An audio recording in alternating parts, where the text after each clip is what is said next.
Breakfast ही concept खरं तर पाश्चिमात्यांनी आपल्याकडे आणली असावी। आपला शेतीप्रधान देश, त्यामुळे ब्रेकफास्ट, लंच आणि डिनर अशा आपल्या पद्धत नव्हत्या।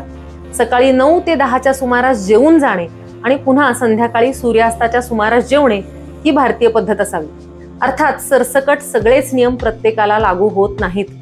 सकाळी भरपेट नाश्ता कोणी करायला पाहिजे? तर ज्यांना सकाळी उठल्या उठल्या चांगली भूक लागते, ज्यांना भरपूर शारीरिक श्रम, व्यायाम किंवा खेळ आहेत, लहान मुलं आहेत, तरुण व्यक्ती आहेत किंवा पचनशक्ती खूप चांगली असलेल्या व्यक्तींना सकाळी सकाळी खूप चांगली भूक लागते। जिथे नेहमी खूप थंडी असते किंवा इतर ठिकाणी जेव्हा हिवाळा असतो तेव्हा पचनशक्ती चांगली असते, त्यावेळी सर्वांनी आपापल्या भुकेप्रमाणे नाश्ता करायला हरकत नाही।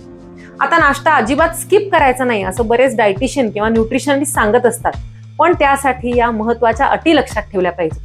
जर तुम्हाला भूकच लागत नसेल, तुमचं वय 50-60च्या पुढे असेल किंवा वय कमी असलं तरी दिवसभर बैठं काम असेल, तर तुम्ही सकाळी थोडासा सुकामेवा किंवा 1 कप दूध आणि 1 चमचा तूप घेऊ शकता।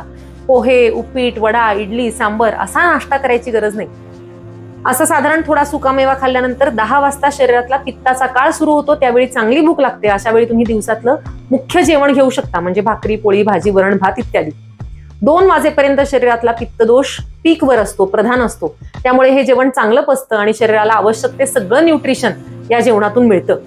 कुणीतरी सांगितलंय किंवा सवय आहे म्हणून एखादी गोष्ट वर्षानुवर्ष करण्यापेक्षा आपल्या शरीराचं ऐकावं आणि आपल्यासाठी योग्य निर्णय तो आपणच घ्यावा।